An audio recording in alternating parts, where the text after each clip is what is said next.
13वीं कहानी का शेष भाग इस कहानी में सुने। फिर जीन ने मछुआरे से कहा, मैं उन जिन्नों में से हूँ जो नास्तिक थे। अन्य दैत्य मानते थे कि हजरत सुलेमान ईश्वर के दूत हैं और उनकी आज्ञाओं का पालन करते थे। सिर्फ मैं और एक दूसरा दैत्य जिसका नाम साका था, सुलेमान की आज्ञा से विमुख हुए। बादशाह सुलेमान ने क्रुद्ध होकर अपने प्रमुख मंत्री आसिफ बिन वरहिया को आदेश दिया कि मुझे पकड़कर सुलेमान के सामने पेश करे।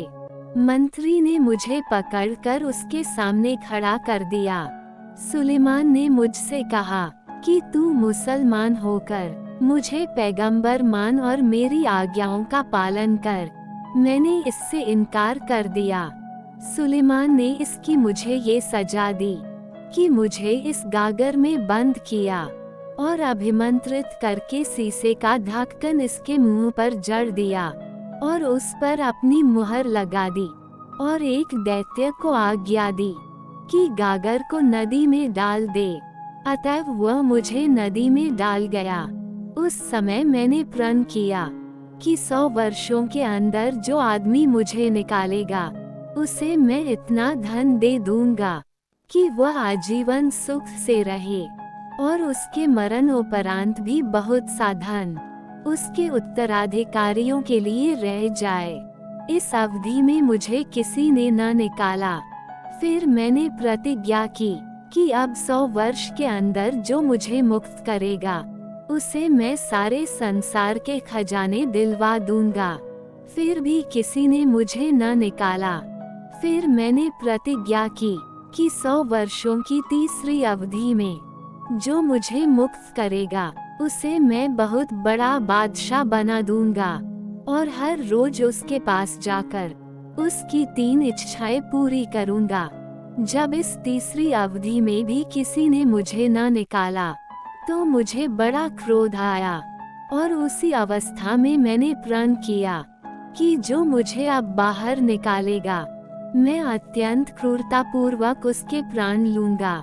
हाँ, उसके साथ इतनी रियायत जरूर करूंगा कि वह जिस प्रकार से मरना चाहेगा मैं उसे उसी प्रकार से मारूंगा। अब चूंकि तूने मेरी इस प्रतिज्ञा के बाद मुझे निकाला है, इसलिए अब तू बता कि तुझे किस प्रकार मारूं।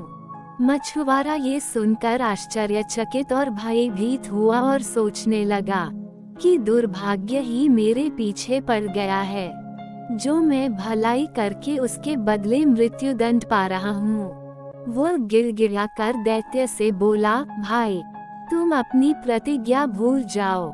मेरे छोटे छोटे बच्चों पर दया करो। यदि तुम्हारी समझ में मैंने कोई अपराध किया है तो भी मुझे क्षमा कर दो।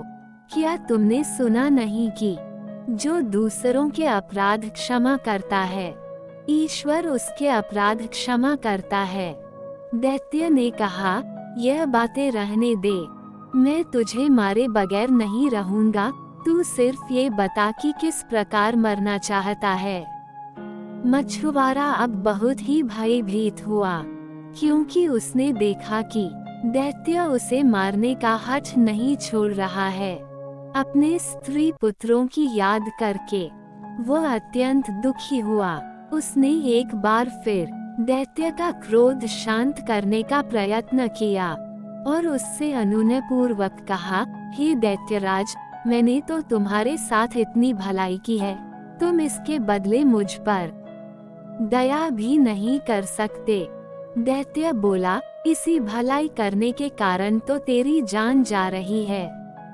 मछुआरे ने फिर कहा, कितने आश्चर्य की बात है कि तुम अपने उपकारकर्ता के प्राण लेने पर तुले हो। यह मसल मशहूर है कि अगर कोई बुरों के साथ भलाई करता है तो उसका कुपरिणाम ही उठाता है। ये कहावत तुम्हारे ऊपर पूरी तरह लागू होती है। दैत्य ने कहा, तुम चाहे जितने सवाल जवाब करो और चाहे जितनी कहावतें कहो, मैं तो तुम्हारी जान लेने के प्रण से हटता नहीं। मछुआरे ने अंत में अपनी रक्षा का एक उपाय सोचा। वह दैत्य से बोला, अच्छा, अब मैं समझ गया कि तुम्हारे हाथ से मेरी जान नहीं बच सकती। यदि भगवान की यही इच्छा है तो मैं उसे प्रसन्नतापूर्वक स्वीकार करता हूँ। लेकिन मैं तुझे उसी पवित्र नाम की, जिसे सुलेमान ने अपनी मुहर में खुदवाया था, सौगंध देकर कहता हूँ कि जब तक मैं अपने मरने का तरीका सोच कर तय करूँ, तुम मेरे एक प्रश्न का उत्तर दो। दैत्य इतनी बड़ी सौगंध से निरुपाया हो गया और कांपने सा लगा। उसने कहा, पूछ, क्या पूछना चाहता है? मैं तेरे प्रश्न का उत्तर दूंगा। मछुआरे ने कहा, मुझे तेरी किसी बात पर विश्वास नहीं होता। तू इतना विशालकाय प्राणी है, इतनी छोटी सी गागर में कैसे समा गया? तू झूठ बोलता है।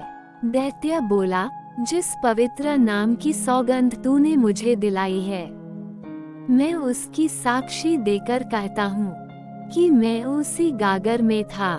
मछुआरे ने कहा, मुझे अब भी विश्वास नहीं है कि तू सच कहता है। इस गागर में तो तेरा एक पांव भी नहीं आएगा। तू पूरा का पूरा किस प्रकार इसमें समा गया?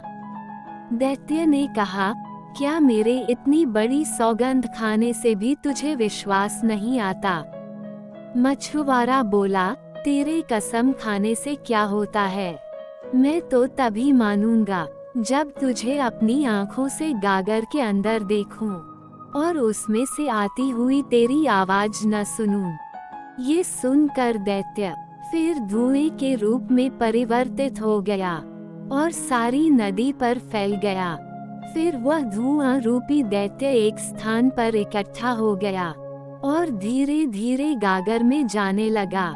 जब बाहर धुएं का नाम निशान न रहा तो गागर के अंदर से दैत्य की आवाज आई, अब तो तुझे मालूम हुआ कि मैं झूठ नहीं कहता था, इसी गागर में बंद था। मछुआरे ने इस बात का उत्तर न दिया। उसने गागर का ढाकना, जिस पर सुलेमान की मुहर लगी हुई थी, गागर के मुंह पर रखा और उसे मजबूती से बंद कर दिया। फिर वह बोला, ओ दैत्य, अब तेरी बारी है कि तू गिड़गिड़ा कर मुझसे अपना अपराध क्षमा करने को कह, या फिर मुझे ये बता कि तू स्वयं मेरे हाथ से किस प्रकार मरना चाहता है। नहीं, मेरे लिए तो यही उचित होगा कि मैं तुझे फिर इसी नदी में डाल दूं और नदी के तट पर घर बनाकर रहूं, और जो भी मछुआरा यहाँ जाल डालने आए उसे चेतावनी दे दिया करूं कि यहाँ एक गागर में एक महाभयंकर दैत्य बंद है, उसे कभी बाहर न निकालना, क्योंकि उसने प्रण किया है कि जो भी उसे बाहर निकालेगा उसके हाथ से मारा जाएगा। ये सुनकर दैत्य बहुत घबराया। उसने बहुत हाथ पांव मारे कि गागर से निकल आए, किंतु ये बात असंभव थी, क्योंकि गागर के मुंह पर सुलेमान की मुहर लगा हुआ ढकना था और उस मुहर के कारण यह विवश था। उसे क्रोध तो बहुत आया, किंतु उसने क्रोध पर नियंत्रण किया और अनुनयपूर्वक बोला, मछुआरे भाई, तुम कहीं मुझे फिर नदी में न डाल देना। तुम क्या मेरी बात सच समझते थे? मैं तो केवल परिहास स्वरूप ही तुम्हें मारने की बात कर रहा था। खेद है कि तुमने मेरी बात को सच समझ लिया।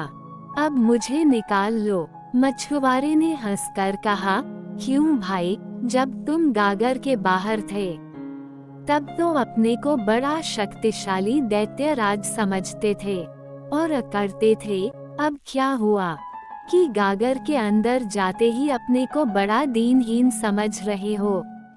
मैं तो अब तुम्हें नदी में जरूर डालूंगा और प्रलय काल तक तुम इसी गागर में बंदी बने रहोगे। दैत्य ने कहा, भगवान के लिए मुझे नदी में वापस फेंकने का इरादा छोड़ दे। इस प्रकार दैत्य ने बड़ी दीनता से छुटकारे की भीख मांगी, बहुत अनुनय विनय की, लेकिन मछुआरा टस से मस न हुआ।